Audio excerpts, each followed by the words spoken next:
नमस्ते दोस्तों। Book heels में आपका स्वागत है। क्या आपका दिमाग लगातार स्ट्रेस और चिंताओं से भरा रहता है? क्या आप बीती हुई बातों को बार बार सोचते रहते हैं, जिसकी वजह से आप आगे नहीं बढ़ पा रहे हैं? अगर हाँ, तो आज हम एक ऐसी किताब की गहराई में जा रहे हैं जो आपके मेंटल हेल्थ को पूरी तरह से बदल देगी। यह है निक ट्रेंटन की शानदार किताब द आर्ट ऑफ लेटिंग गो। ये किताब आपको सिखाती है कि मेंटल पीस पाने के लिए आपको कुछ हासिल नहीं करना है, बल्कि कुछ चीजों को छोड़ना है। ये आपके दिमाग को शांत करने और ओवर थिंकिंग की आदत से छुटकारा दिलाने का एक प्रैक्टिकल गाइड है। तो चलिए, अपने दिमाग को आजाद करने के इस सफर को शुरू करते हैं। द आर्ट ऑफ लेटिंग गो का मुख्य विचार यह है कि हम अपनी ज्यादातर तकलीफें इसलिए झेलते हैं क्योंकि हम उन चीजों को पकड़े रहते हैं जिन पर हमारा कोई कंट्रोल नहीं है, जैसे अतीत की गलतियां या भविष्य की चिंताएं। यह किताब हमें सिखाती है कि इमोशनल फ्रीडम कैसे पाएं। थीम एक, ज्यादा सोचना और स्पष्टता, ओवरथिंकिंग बनाम क्लैरिटी। यह सबक हमारे दिमाग में चल रहे उस एंडलेस नॉइस के बारे में है जो हमें मानसिक शांति से दूर रखता है। ज्यादा सोचना एक ऐसी मानसिक आदत है जहां हमारा दिमाग एक ही विचार, चिंता या पछतावे को बार बार दोहराता रहता है, बिना किसी नतीजे पर पहुंचे। ये एक ऐसी टीवी की तरह है जिस पर एक साथ 10 चैनल चल रहे हों और आप किसी को भी ठीक से नहीं देख पा रहे हों। ये मानसिक शोर हमारी खुशी को खा जाता है, हमें स्ट्रेस देता है और हमें सही फैसले लेने से रोकता है। किताब का मुख्य विचार यह है कि क्लैरिटी का मतलब विचारों का पूरी तरह से खत्म हो जाना नहीं है। ये तो असंभव है। इसका मतलब है अपने विचारों को देखना और समझना, उनके जाल में फंसना नहीं। आपके विचार क्लाउड्स की तरह हैं और आप आसमान हैं। बादल आते हैं और चले जाते हैं, लेकिन आसमान वहीं रहता है। आप अपने विचारों से अलग हैं और यही सबसे बड़ा सबक है। ज्यादा सोचने का कारण, वाई वी ओवरथिंक। हम ज्यादा क्यों सोचते हैं? इसके कई कारण हो सकते हैं, जिनमें से मुख्य है नियंत्रण का भ्रम, इल्यूजन ऑफ कंट्रोल। हम सोचते हैं कि अगर हम किसी समस्या के बारे में लगातार सोचेंगे तो शायद उसे नियंत्रित कर पाएंगे, लेकिन ऐसा होता नहीं है। अतीत का डर, पास्ट फियर। हम सोचते हैं कि अगर हम अपनी पुरानी गलतियों के बारे में बार बार सोचेंगे तो उन्हें फिर से दोहराने से बच जाएंगे। भविष्य की चिंता, फ्यूचर एंग्जाइटी। हम भविष्य के बारे में चिंता करते हैं जबकि वह अभी तक हुआ ही नहीं है। यह सारी सोच हमें सिर्फ और ज्यादा चिंता देती है और हमें आज के पल को जीने से रोकती है। स्पष्टता पाने की प्रक्रिया, the process to achieve clarity, ये कोई जादू नहीं है, बल्कि एक प्रैक्टिस है। आप इन कुछ तरीकों से अपने दिमाग को शांत कर सकते हैं। एक, विचारों को पहचानें और नाम दें, एक्नॉलेज एंड लेबल। जब भी आप खुद को ज्यादा सोचते हुए पाएं तो रुकें। अपने दिमाग में चल रहे विचार को पहचानें, उसे जज न करें, बस उसे नाम दें, जैसे यह एक चिंता का विचार है या यह एक अतीत की याद है। यह साधारण सा कदम आपके और आपके विचारों के बीच एक डिस्टेंस पैदा करता है। इसे आप अपने विचारों को अपनी आइडेंटिटी से अलग कर पाते हैं। आप यह महसूस करते हैं कि आप सिर्फ उन विचारों के दर्शक हैं, न कि उनके निर्माता।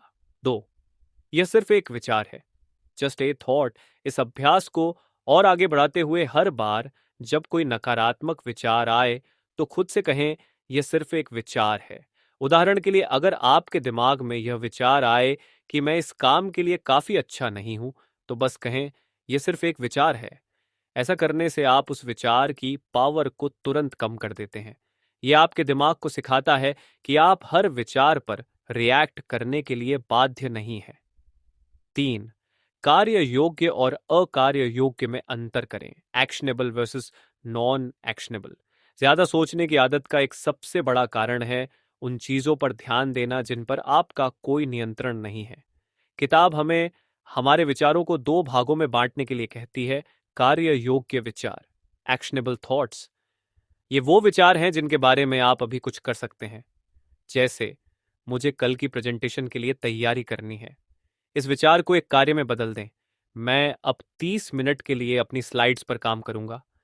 अकार्य योग्य विचार, नॉन एक्शनेबल थॉट्स, ये वो विचार हैं जिनके बारे में आप कुछ नहीं कर सकते, जैसे काश मैंने 5 साल पहले वह नौकरी नहीं छोड़ी होती।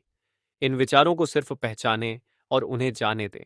उन पर अपनी ऊर्जा बर्बाद न करें। 4 माइंडफुलनेस अभ्यास, माइंडफुल प्रैक्टिसेस। अपने दिमाग को शांत करने के लिए आप कुछ छोटे छोटे अभ्यास कर सकते हैं, जैसे 2 मिनट के लिए अपनी सांसों पर ध्यान फोकस करें। जब भी आपका दिमाग भटकने लगे तो अपनी सांस पर वापस आ जाए, या फिर बस 30 सेकंड के लिए अपने पैरों को जमीन पर महसूस करें। यह आपको तुरंत वर्तमान में वापस लाता है और ज्यादा सोचने से रोकता है। यह सब क्यों जरूरी है? Why this matters. ज्यादा सोचना आपकी जिंदगी में एक ऑब्स्टिकल है। जब आप इस पर काबू पाते हैं तो आपके फैसले बेहतर होते हैं, आपका तनाव कम होता है और आप अपने जीवन को एक नई स्पष्टता से देख पाते हैं। एक शांत दिमाग एक साफ झील की तरह होता है, जो अपने आसपास की दुनिया को पूरी तरह से दर्शाता है। लेकिन एक परेशान दिमाग एक गंदी झील की तरह होता है, जो कुछ नहीं दिखा सकता। तो अपनी जिंदगी को साफ और शांत बनाने के लिए आपको अपने विचारों पर ध्यान देना होगा। यह सबक सीधे हमारे पहले सबक ज्यादा सोचना और स्पष्टता से जुड़ा हुआ है। जब हम किसी विचार पर ज्यादा सोचते हैं तो उसके पीछे अक्सर दबी हुई भावनाएं होती हैं। ये भावनाएं बाहर नहीं निकलती, बल्कि हमारे अंदर एक प्रेशर कुकर की तरह जमा होती रहती हैं, जिससे एंग्जाइटी, सेक्सीमाइड स्ट्रेस और शारीरिक दर्द भी हो सकता है। किताब हमें सिखाती है कि किसी भी भावना को जाने देने के लिए पहले उसे पूरी तरह से महसूस करना और बाहर निकालना जरूरी है। बाहर निकालने की जरूरत, दी नीड टू रिलीज। हमारा समाज अक्सर हमें अपनी भावनाओं को दबाने के लिए कहता है, खासकर जब वे नेगेटिव हों। हमें सिखाया जाता है कि गुस्सा करना बुरा है, रोना कमजोरी की निशानी है और डर दिखाना शर्मनाक है। लेकिन दबाई गई भावनाएं कभी खत्म नहीं होती। वे अंदर ही अंदर हमारी मानसिक शांति को नुकसान पहुंचाती रहती हैं।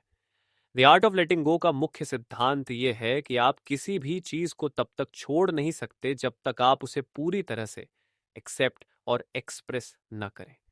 जब आप अपनी भावनाओं को बाहर नहीं निकालते तो वे आपके विचारों और व्यवहार को नियंत्रित करना शुरू कर देती हैं, जिससे आप अनजाने में ही ऐसे काम करने लगते हैं जो आपके लिए सही नहीं है। दिमाग को खाली करने का अभ्यास, the practice of brain dumping, भावनाओं को बाहर निकालने का सबसे शक्तिशाली तरीका जो यह किताब बताती है वह है ब्रेन डंपिंग।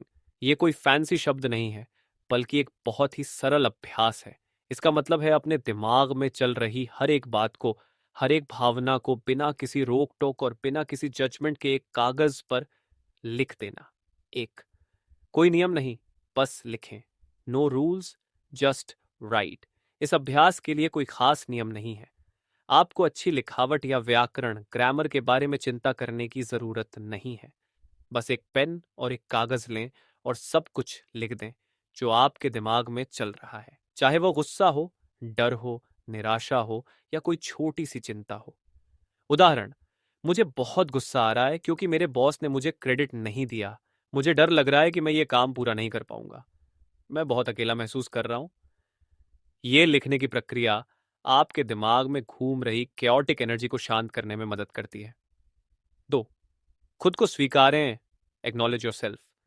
जब आप लिखते हैं तो आप अपनी भावनाओं को एक ठोस रूप देते हैं। आप उन्हें स्वीकार करते हैं। आप ये कहते हैं, हाँ मैं इस समय निराश हूं, या हाँ मैं इस बात को लेकर डरा हुआ हूं। यह स्वीकारोक्ति, एक्नॉलेजमेंट ही पहला कदम है उस भावना को जाने देने की तरफ। जब आप किसी भावना को नाम दे देते हैं तो उसकी शक्ति कम हो जाती है। 3. बाद का एहसास, द आफ्टरमैथ। एक बार जब आप ब्रेन डंपिंग पूरा कर लेते हैं तो आपको एक अद्भुत हल्कापन, लाइटनेस महसूस होता है। ऐसा लगता है जैसे आपने अपने कंधों पर से एक बड़ा बोझ हटा दिया हो। आप उस कागज को फाड़ कर फेंक सकते हैं, जो एक प्रतीकात्मक रिलीज है, या आप उसे पढ़कर अपनी समस्याओं को एक नए नजरिए से देख सकते हैं। इस अभ्यास का सबसे बड़ा फायदा यह है कि यह आपके दिमाग को उस भावनात्मक कोहरे, इमोशनल फॉग से बाहर निकालता है, जिससे आप अपनी समस्याओं को ज्यादा स्पष्टता, क्लैरिटी से देख पाते हैं और उनके समाधान के बारे में सोच पाते हैं। यह सब क्यों जरूरी है? Why this matters? Emotional dumping आपके मानसिक स्वास्थ्य के लिए बहुत जरूरी है। यह हमें सिखाता है कि हम अपनी भावनाओं को दबाने की बजाय उन्हें कैसे स्वस्थ तरीके से प्रोसेस करें। यह हमें खुद के साथ ईमानदार, ऑनेस्ट होने और अपनी भावनाओं को समझने में मदद करता है।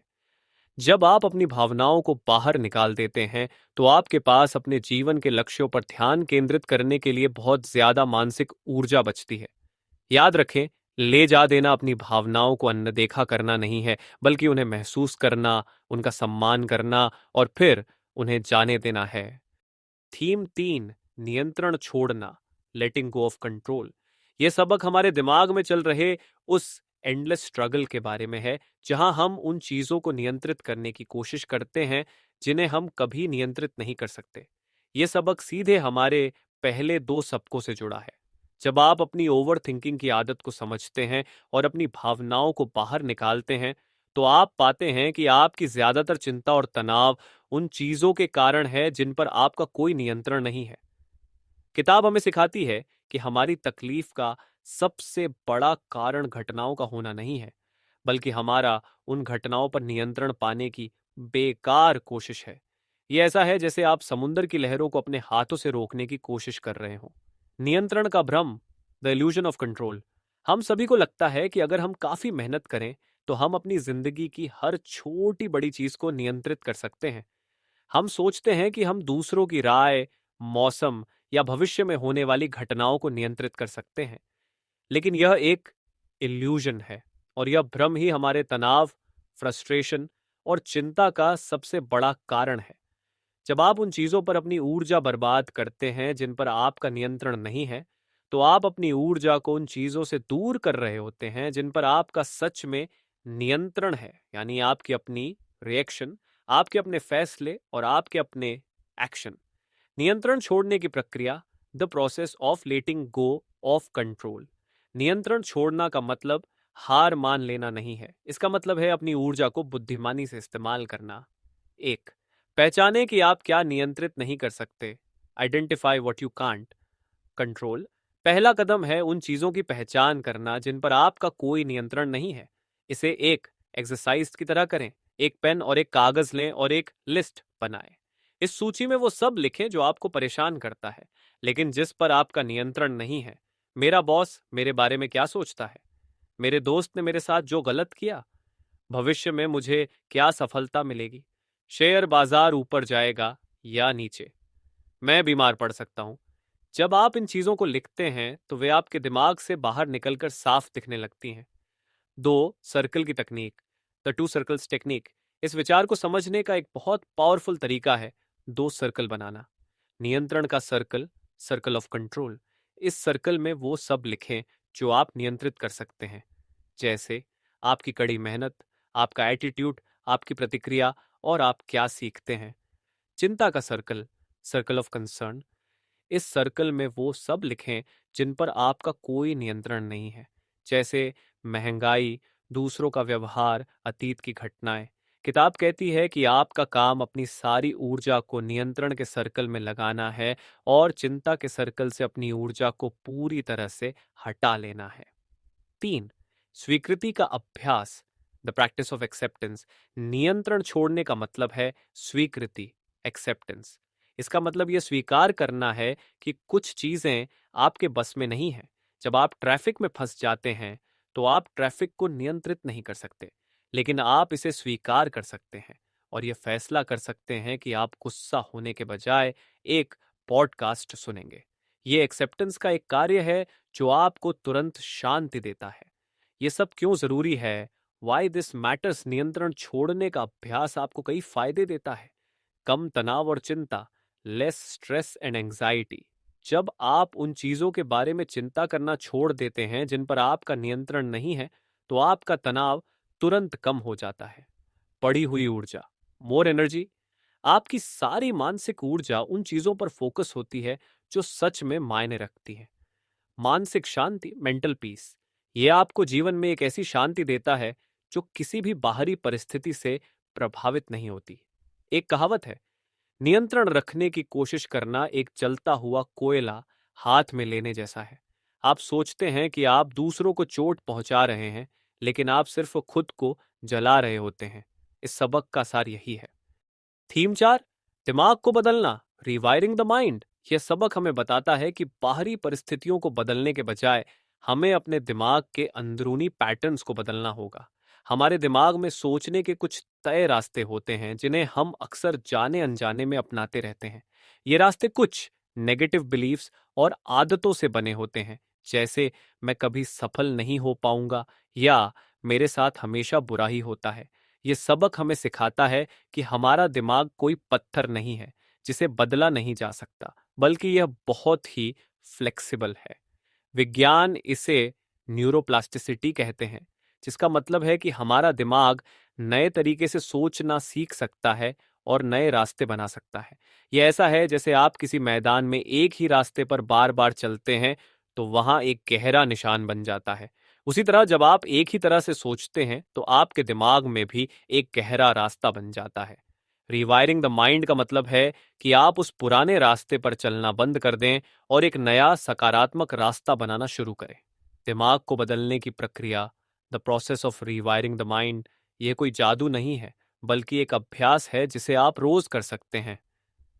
1, अपने विचारों को चुनौती दें, चैलेंज योर थॉट्स।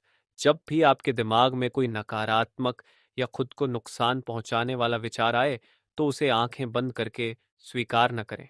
एक डिटेक्टिव की तरह बने और उस विचार पर सवाल उठाएं। खुद से पूछें, क्या यह विचार 100% सच है? इस बात का क्या सबूत है कि यह सच नहीं है? क्या इस स्थिति को देखने का कोई और तरीका है?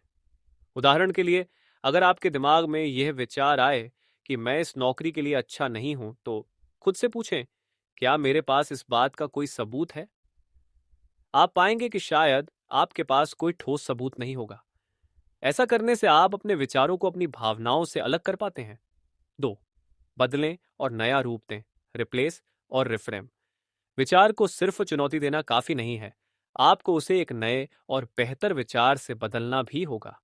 पुराना विचार, मैं हमेशा काम बिगाड़ देता हूं। नया विचार, मैं कभी कभी गलतियां करता हूं, लेकिन मैं उनसे सीखता हूं और अगली बार बेहतर करने की कोशिश करता हूं। इस प्रक्रिया को रिफ्रेमिंग कहते हैं, जहां आप अपनी नकारात्मक सोच को एक नए और सकारात्मक फ्रेम में डालते हैं। यह अभ्यास आपके दिमाग को नकारात्मक सोच से बाहर निकालने और सॉल्यूशन ओरिएंटेड बनाने में मदद करता है। 3, दोहराव और लगातार अभ्यास, रेपिटेशन एंड कंसिस्टेंसी। दिमाग को बदलना एक बार का काम नहीं है, यह एक कंटिन्यूअस प्रैक्टिस है। जैसे एक मांसपेशी को मजबूत करने के लिए आपको रोज एक्सरसाइज करनी पड़ती है, वैसे ही अपने दिमाग को बदलने के लिए आपको रोज इस अभ्यास को दोहराना होगा। हर बार जब आप अपने नकारात्मक विचार को चुनौती देते हैं और उसे बदलते हैं, तो आप अपने दिमाग में एक नया मजबूत रास्ता बनाते हैं। धीरे धीरे यह नया रास्ता आपके लिए डिफॉल्ट रास्ता बन जाएगा। 4, सकारात्मक वाक्यों और कृतज्ञता की शक्ति, the power of affirmations and gratitude. आप अपने दिमाग को बदलने के लिए इन दो शक्तिशाली उपकरणों का भी उपयोग कर सकते हैं। सकारात्मक वाक्य, एफर्मेशंस। रोज सुबह या रात को कुछ सकारात्मक वाक्य दोहराएं, जैसे मैं शांत हूं, मैं आत्मविश्वासी हूं या मैं किसी भी चुनौती का सामना कर सकता हूं। ये वाक्य आपके दिमाग में सकारात्मक सोच को गहराई तक बैठा देते हैं। कृतज्ञता, ग्रेटिट्यूड। रोज उन चीजों के बारे में सोचें जिनके लिए आप आभारी हैं। यह अभ्यास आपके दिमाग को कमी की भावना से हटाकर समृद्धि और अबंडेंस माइंडसेट की तरफ ले जाता है। यह क्यों जरूरी है? Why this matters? अपने दिमाग को बदलना इसीलिए जरूरी है क्योंकि यह आपको असली आजादी देता है। यह आपको आपके विचारों का गुलाम बनने से रोकता है और आपको अपनी जिंदगी का मालिक बनाता है। जब आपका दिमाग सकारात्मक और शांत होता है, तो आप हर चुनौती को एक नए नजरिए से देख पाते हैं और जीवन में आगे बढ़ पाते हैं। यह द आर्ट ऑफ लेटिंग गो का सबसे बड़ा सबक है। उन पुराने विचारों को छोड़ देना जो आपको पीछे खींचते हैं और एक ऐसा दिमाग बनाना जो आपको आगे बढ़ने के लिए प्रेरित करे। इस किताब का सबसे बड़ा संदेश यही है कि मेंटल पीस कोई ऐसी चीज नहीं जिसे आप ढूंढते हैं, बल्कि यह वो है जो आप पाते हैं जब आप उन चीजों को छोड़ देते हैं जिन्हें आप अब तक पकड़े हुए थे। ये किताब हमें सिखाती है कि हमारी खुशी और सुकून बाहरी दुनिया में नहीं, बल्कि हमारे अंदर की दुनिया में छिपा है। जब आप ओवर थिंकिंग, अनावश्यक भावनाओं और नियंत्रण की चाहत को छोड़ देते हैं, तभी आप सच में आजाद हो पाते हैं। एक स्पेशल टिप, इस किताब से मिली सबसे खास और पावरफुल टिप ये है, रोज 5 मिनट के लिए अपनी सभी चिंताओं को मानसिक रूप से मुक्त करने का अभ्यास करें। अगले 5 मिनट के लिए अपने दिमाग को एक खाली कमरे की तरह सोचें। जो भी चिंता या नकारात्मक विचार आए, उसे बस पहचानें और उसे उस कमरे से बाहर निकलते हुए देखें। ये छोटा सा अभ्यास आपके दिमाग को रीसेट करने में मदद करेगा और धीरे धीरे आपको जाने देने की आदत बन जाएगी। तो दोस्तों, मुझे उम्मीद है कि इस किताब के लेसन्स आपके जीवन में एक नई शांति लेकर आएंगे। बुक हील्स का मकसद सिर्फ किताबें पढ़ना नहीं है, बल्कि किताबों के ज्ञान से अपनी जिंदगी को स्वस्थ और शांत बनाना है। अगर आपको यह वीडियो पसंद आया हो, तो इसे लाइक और शेयर जरूर करें और बुक हील्स को सब्सक्राइब करना ना भूलें। हम जल्द ही मिलेंगे एक और नई किताब के साथ। तब तक आप अपना और अपने मन का ध्यान रखें। जय हिंद।